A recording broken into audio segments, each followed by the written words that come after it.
오늘 본문 말씀을 통해서 영적 질서의 회복이라는 제목으로 하나님 말씀 증거하겠습니다.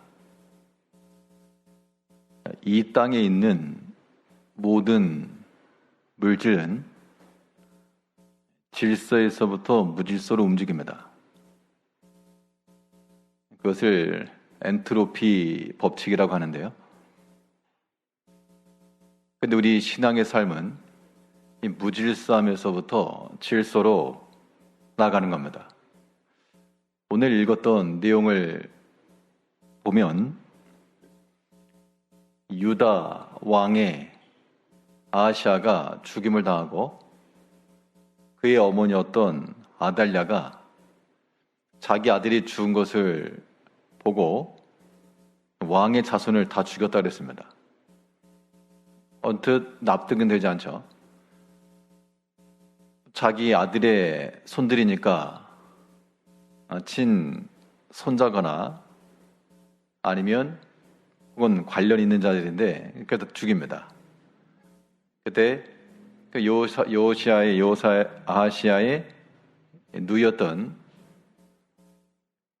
쉽게 말하면 그 요시아 왕의 고모가 그 어린아이를 몰래 숨겨다가 성전에서 키웠고 7년째 이 요야다란 제사장을 중심으로 그 모든 아달랴에 물리치고 다시금 왕으로 세웠다라고 하는 것이 본 장의 내용입니다. 하나님께서 세우신 그 왕의 자리에 이 아달랴라고 하는 이 사람이 북쪽 이스라엘에서는 이세벨과도 같은 겁니다. 이세벨을 보고 따라했는지 모르겠지만 그 또한 그의 막강한 영향을 행사하기 위해서 그 나라 가운데 영적인 무질서를 이끌었고, 또 북쪽 이스라엘을 본받아서 바알 제사장을 세우고 바알의 제단을 놓고 섬겼던 그 땅을 이제 이 요야다와 그의 무리들이 이 모든 것들을 서로 고쳤다라고 하는 겁니다. 이러한 사건을 통해서 하나님 나라의 백성들이 하나님을 잊고 하나님께 나아가지 못하다가 이제 하나님의 백성이 되고 그의 언약을 세운 이러한 모습으로의 회귀인데요. 이러한 균형 잡힌 영적 질서의 회복을 위해서 우리에게 필요한 것은 무엇인가? 오늘 본 말씀을 통해서 살펴보도록 하겠습니다.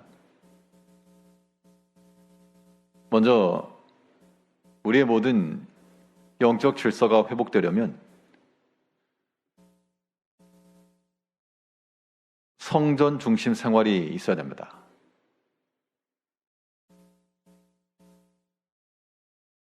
가장 기묘하고 필수적인 것을 제외하고서는 해결책이 될 수가 없는데, 우리의 모든 육체의 삶 가운데 하나님께로 향한 회귀, 또한 이러한 영적 질서의 회복이라고 하는 것은 분명 우리의 모든 삶의 패턴이 성전 중심으로 이루어져야 될 것을 말하고 있는데요. 여기서 말하는 성전 중심이라고 하는 게 하루 종일 교회에 나와 살고 그런 것만을 의미하지 않고, 성전 중심의 삶이라고 하는 것은 무엇인가 하면 하나님을 찾는 겁니다. 비록 내가 물리적인 거리는 멀지라도 하나님을 사모하고 또 하나님을 찾고 하나님께 가까이 나아가고자 하는 그 마음으로 그의 발걸음을 하나님의 전으로 옮기고, 또 그곳에서 구약시대로 말하면 그곳에서 제사하며, 요즘 오늘날은 우리가 하나 앞에 나와 엎드려 기도하며 또한 예배하며, 이러한 성전 생활이 우리 가운데서 회복되지 않으면 우리 육체의 삶이라고 하는 것은 계속해서 이 세상에 휩쓸려 내려가고 말 겁니다. 오늘 보면 11장 1절부터 보게 되면 아하시아의 어머니 아달랴가 그의 아들이 죽은 것을 보고 일어나 왕의 자손을 모두 멸절하였으나 요람 왕의 딸 아하시아의 누이 여호세바가 아하시아의 아들 요아스를 왕자들이 죽임을 당하는 중에서 빼내어 그와 그의 유모를 침실에 숨겨 아달랴를 피하여 죽임을 당하지 아니하게 한지라. 거의 왕자의 난이라고 불릴 만큼. 왕자의 난이라고 하는 것은 역사적으로요, 그 왕자들 가운데 자기 형제를 이렇게 살해하고 왕이 된 건데, 이거는 지금 어머니가 어떻게 보면 할머니죠. 할머니가 손자들을 지금 다 죽였습니다. 이런 때, 참 말이 안 되는 그런 거죠. 그런데 더 문제는 뭔가 하면, 그렇게 해서 집권을 한 이 아달랴가 무엇을 했는가? 뒤에 보게 되면 또 누구를 한 명 잡아서 죽이는가 하니, 18절 말씀에서 온 백성이 바알 신당으로 가서 그 신당을 허물고 그 제단들과 우상들을 철저히 깨뜨리고 그 제단 앞에서 바알의 제사장 mat단을 죽이니라.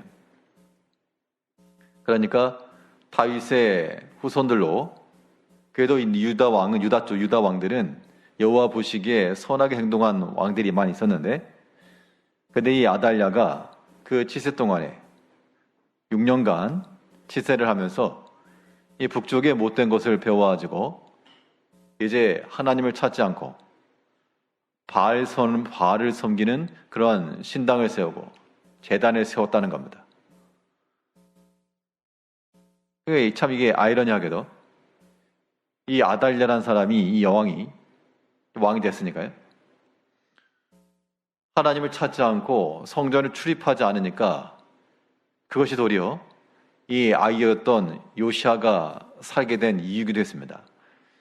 보면 3절 말씀에서는 요아스가 그와 함께 여호와의 성전에 6년을 숨어 있는 동안에 아달랴가 나라를 다스렸더라.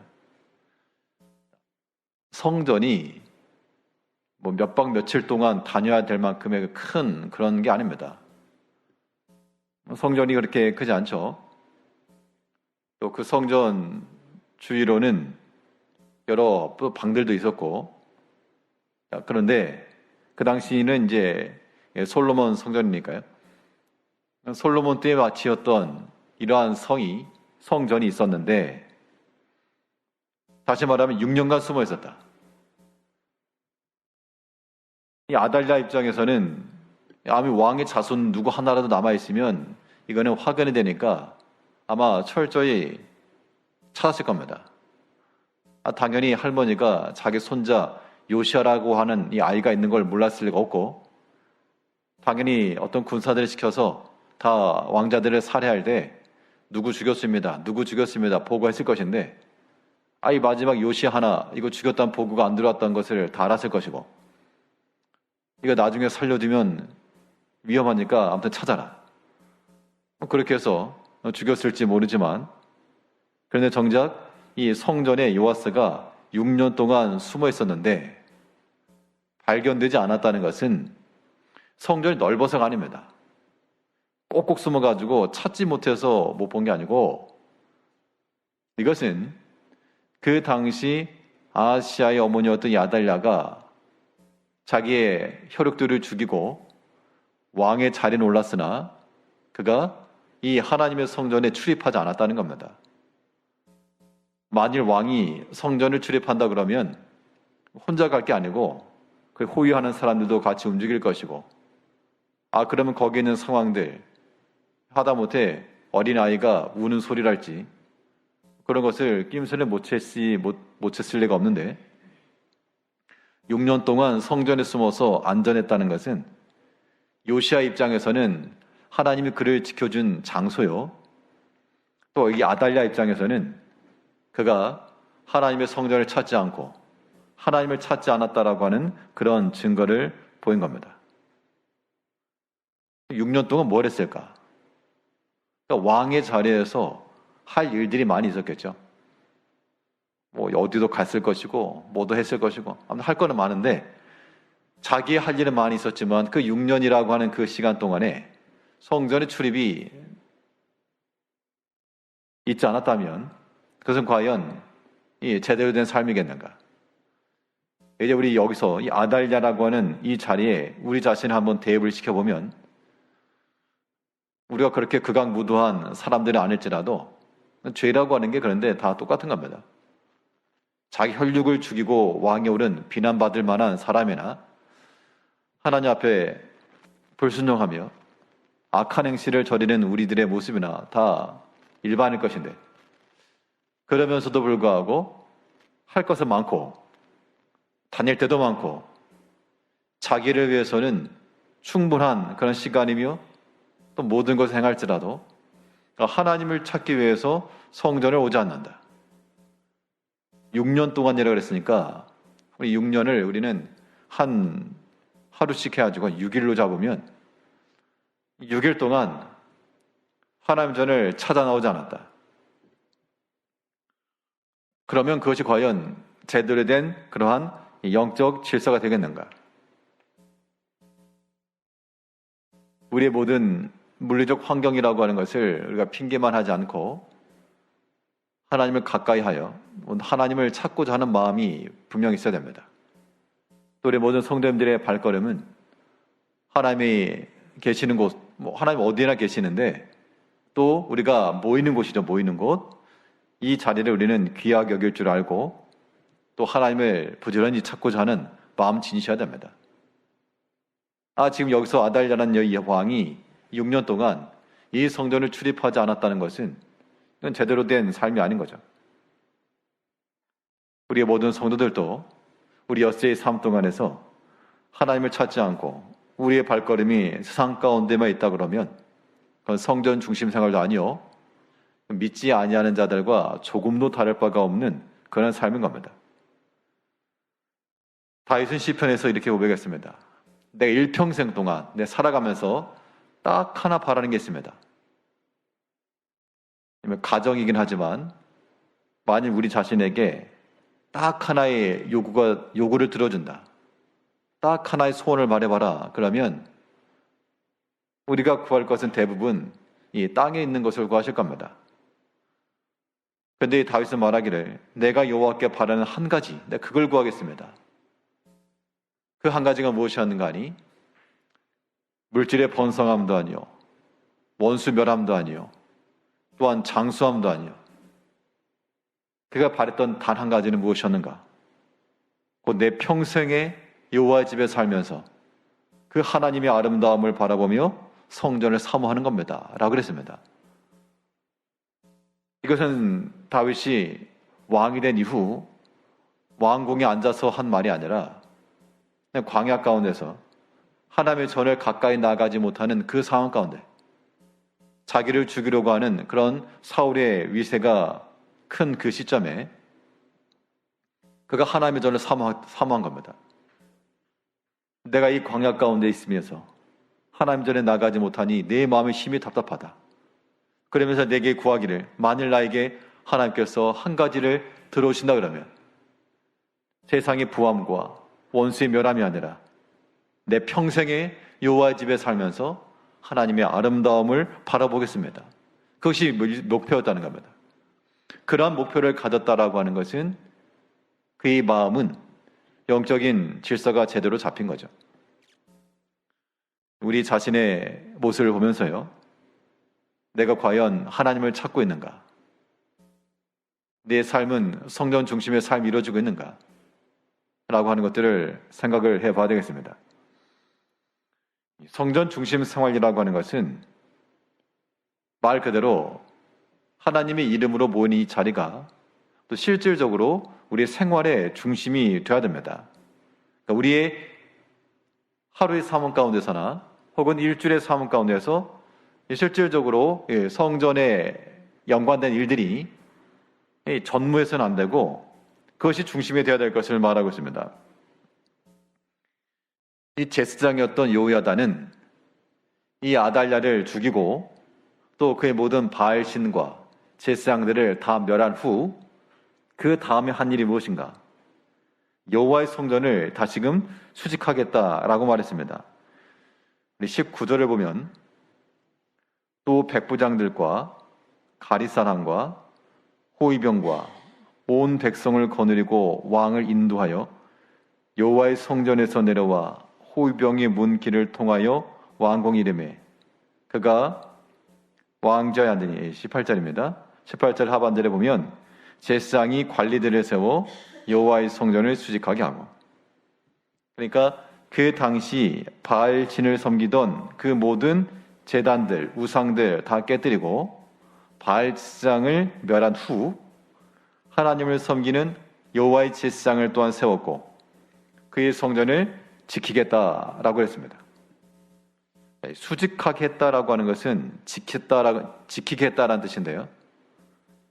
우리가 무언가를 지킨다라고 할 때는 그거 없어도 그만인 것, 혹은 잃어버려도 그만인 것, 그걸 지킨다라고 하지는 않습니다.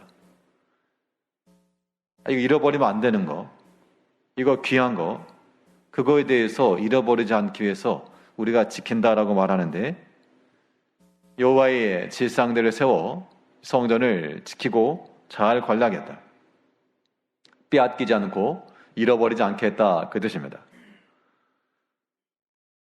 우리는 오늘날 하나님 앞에서 구약시대에 있었던 레위 자손들이나 제사장의 직분은 없지만 성경에서 뭘 말했는가 하니 우리 각 한 사람 한 사람을 가리켜 거룩한 제사장이라, 제사장이 나라요. 우리 한 사람 한 사람이 하나님 앞에서 제사장과도 같은 그런 영적 직분들이 있다는 것인데, 그러면 그런 제사장의 직분을 갖는 레위인들, 하나님을 믿는 모든 성도들이 다 영적 측면에서 레위인들과 같다, 여호와의 제사장과도 같다, 그러면 그의 삶의 패턴이 어떠했는가, 우리 성경에서 그 힌트를 찾아볼 수가 있는데요. 레위인들은 이스라엘 12지파 가운데 땅을 얻지 못했습니다. 기업을 얻지 못했고 그 제사장 직분 자체가 그들에겐 기업이었고요. 그래도 어디서 살긴 살아야 됐죠. 레위 자손들 그래도 어디서 살긴 살아야 됐습니다.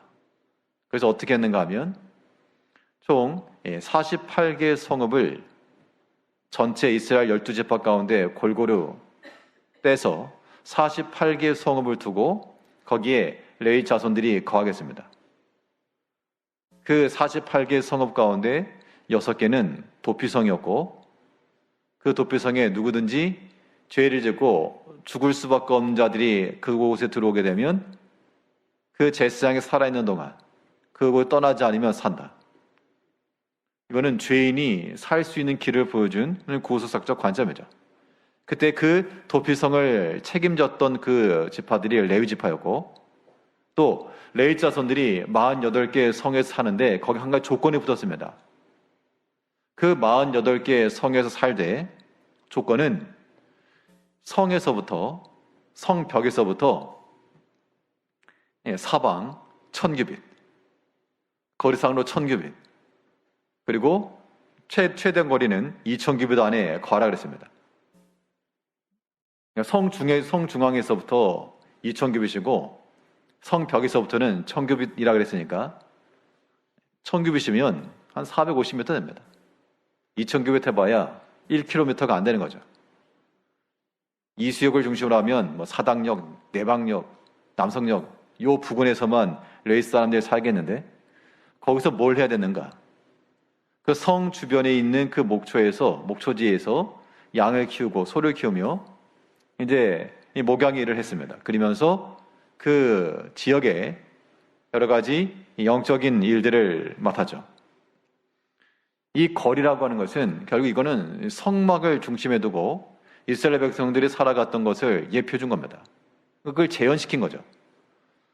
성막을 중심으로 백성들이 진을 칠 때도 성막을 중심으로 동서남북 사방에 2000규빗의 거리를 두었고, 또 그들이 만일 행진할 때면 두 지파가 동서남북 중에서 6개 지파가 먼저 앞장을 서고 또 그 가운데 성막이 가고 나머지 6지파가 뒤를 따르고, 그때에도 성막과 그 백성들 사이의 거리를 2000규빗으로 두었습니다. 이것은 그들의 모든 삶의 중심에 있어서 하나님의 성막이 있었다는 얘기고, 이 광야 시대의 성막은 이 솔로몬 시대에 와가지고 다윗과 솔로몬 시대에 와서는 성전으로 이렇게 그 상징성이 넘어가지고 너희가 이 성전에서부터 일정한 거리를 두고 살아라. 그 거리라고 하는 게 쉽게 말하면 성전에서부터 일정한 범위 안에 있다 그 얘기입니다. 제한된 거죠. 우리가 성전 중심의 삶이라고 하는 것은 우리가 하고 싶은 대로 멀리 그렇게 사는 게 아니고 하나님의 그 전에서부터 멀지 않는 곳에 위치하며 또한 여러 가지 안에서 제한받고 더 밖으로 나가면 더 푸릇푸릇한 풀들을 먹을 수 있을지도 모를 일입니다. 또 밖으로 더 나가면 더 좋은 땅이 있을지도 모를 일이지만 레위 자손들에게는 너희는 더 이상 나가지 말고 그 안에서만 살아라. 그래야 성전 중심의 생활이 가능하다는 겁니다. 우리의 믿음의 생활도 마찬가지인데요. 우리의 모든 자유함을 통해서 우리가 얼마든지 자유껏 행할 수가 있습니다. 그러나 하나님께서 그 레위 자손들에게 성 중앙에서부터 2000규빗을 넘어가지 못하게 그 안에 제한을 두신 것은 그래야만 우리가 안전하고 또 하나님의 보호 아래 있다라고 하는 것을 보여주는 겁니다.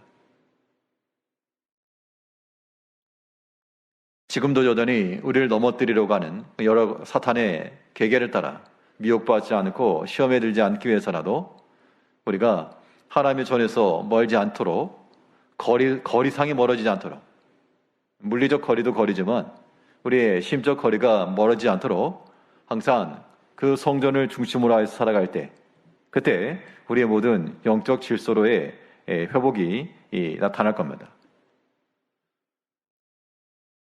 성전 중심의 생활뿐만 아니라 영적 질서 회복을 위해서 또 우리의 어떤 생활이 필요한가니 말씀 중심 생활이 필요한 겁니다.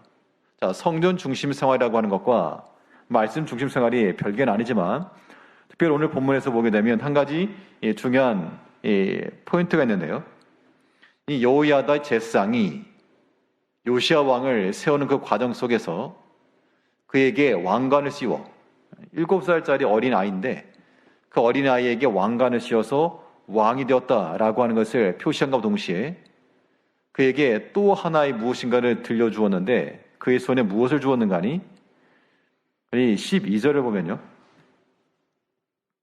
12절에서 여호야다가 왕자를 인도하여 내어 왕관을 씌우며 율법책을 주고 기름을 부어 왕으로 삼음에 무리가 박수하며 왕의 만세를 부르니라.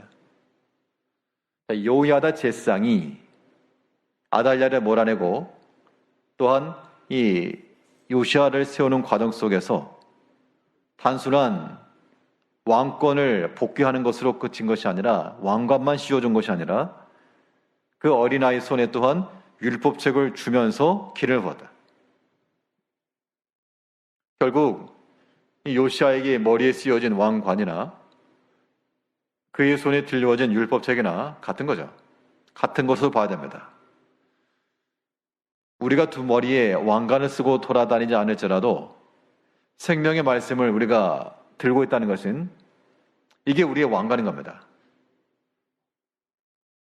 이 하나님 말씀을 우리의 손에 들고 우리의 삶에 있어서 중심으로 삼는 것, 이것이 우리 모든 영적 질서를 회복하는 길입니다.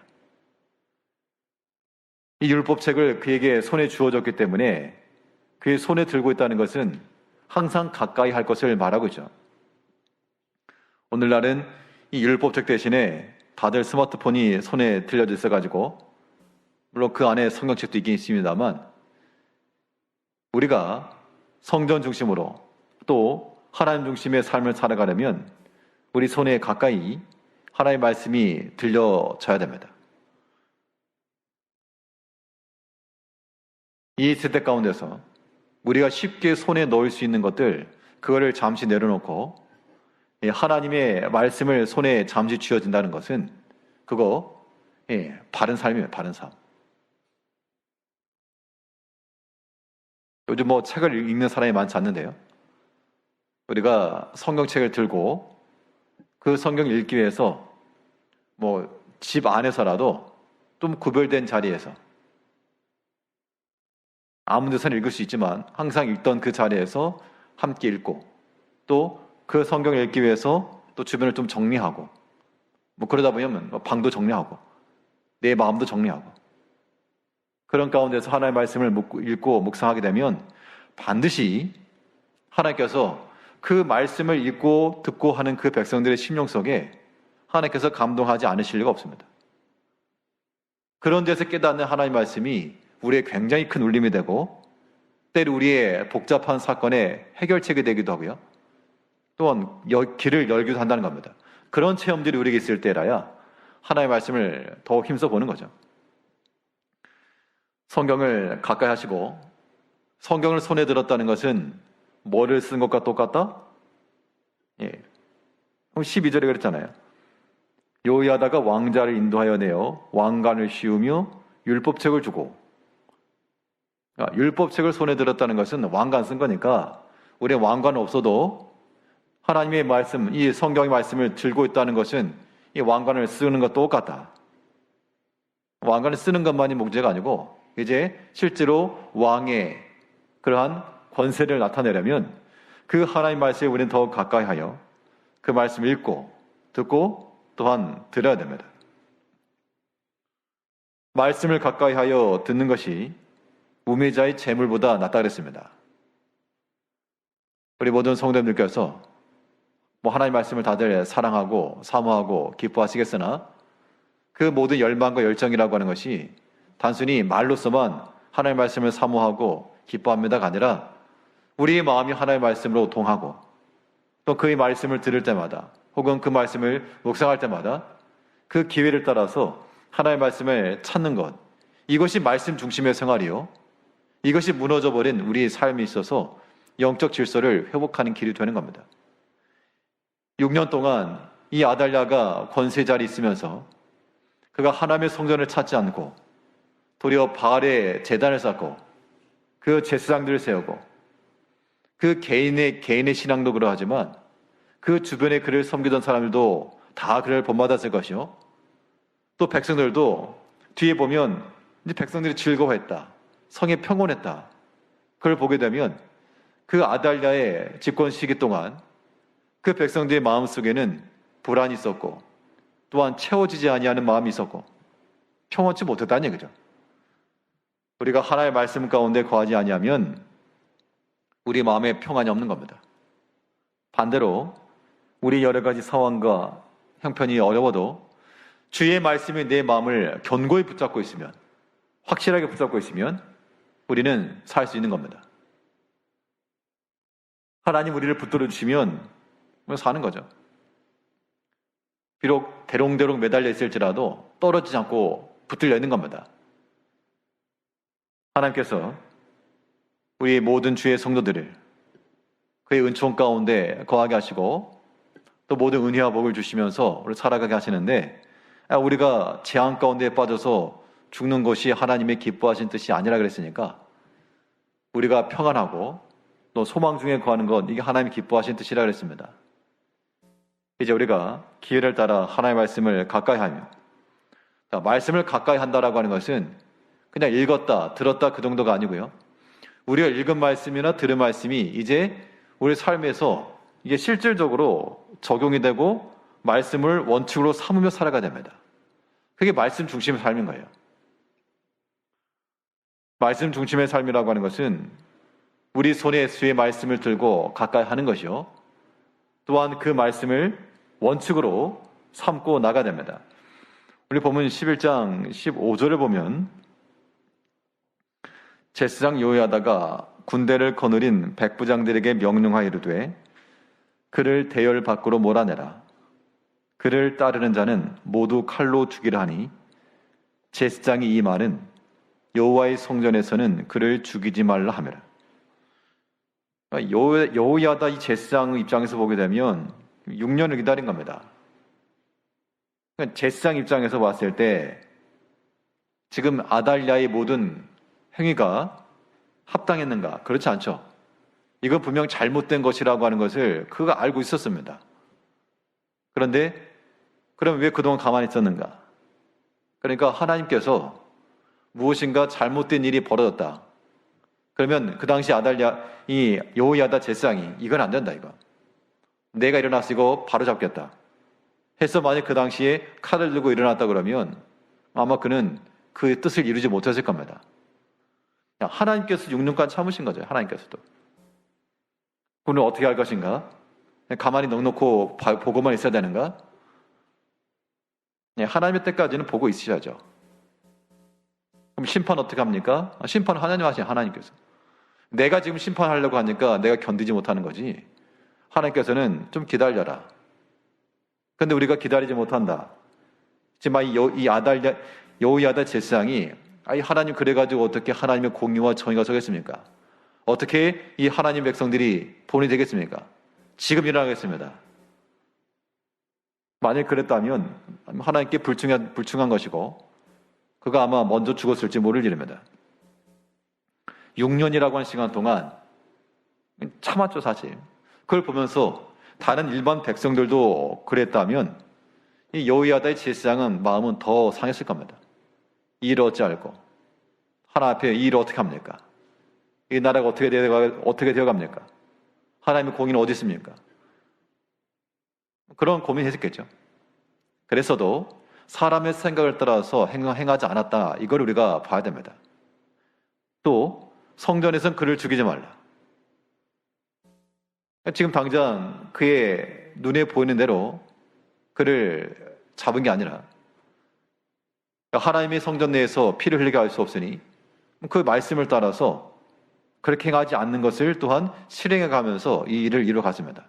이 말인 즉슨 이 여호야다의 모든 일들이 개인의 감정에 의해서나 혹은 사람의 뜻에 의해서 이루어진 게 아니고 하나님의 말씀을 따라 그의 때까지 인내하였고 인내의 기간이라고 하는 것을 자기 스스로 정한 게 아니라 이 모든 때가 무르익어가고 또 여러 협력의 손길들이 오고 지금 이 일을 이룰 때 가리 사람들이라고 하는 협조자를 얻었는데요.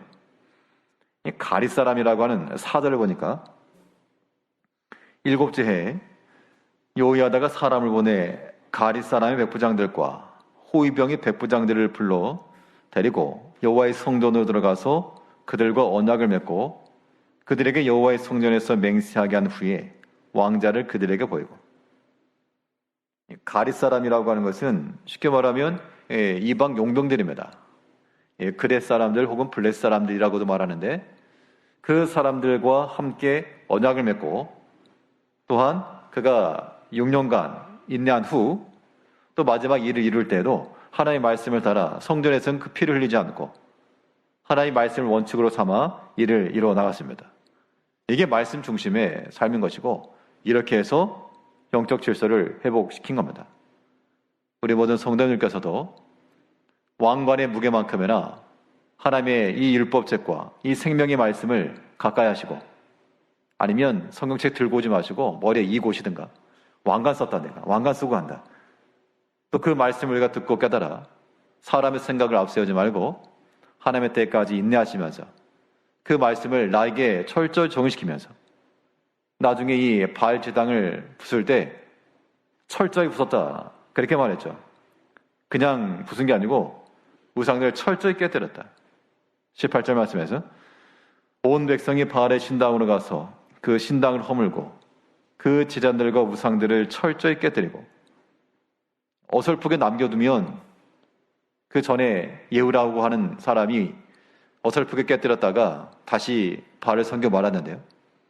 우리가 하나님의 말씀에 대해서 다시금 죄악된 것, 악행으로 나아갈 수 있는 죄의 기회를 다 버리고 다 무너뜨리고 오직 하나님의 말씀을 따라 그 말씀의 원칙을 따라 살아갈 때 우리의 삶이 바로 세워지기 때문에 20절에 있는 것처럼 온 백성이 즐거워하고 온 성이 평안하더라. 성경 중심으로 또 말씀 중심으로 살아갈 때 우리 삶 가운데 즐거움이 있고 또 그 삶 가운데 평안함이 있을 것이다 라고 하는 약속을 믿으시고 우리 모든 영적 질서를 세워나가는 일에 힘을 다하시는 성도님들이 되시기를 바라겠습니다. 기도하겠습니다.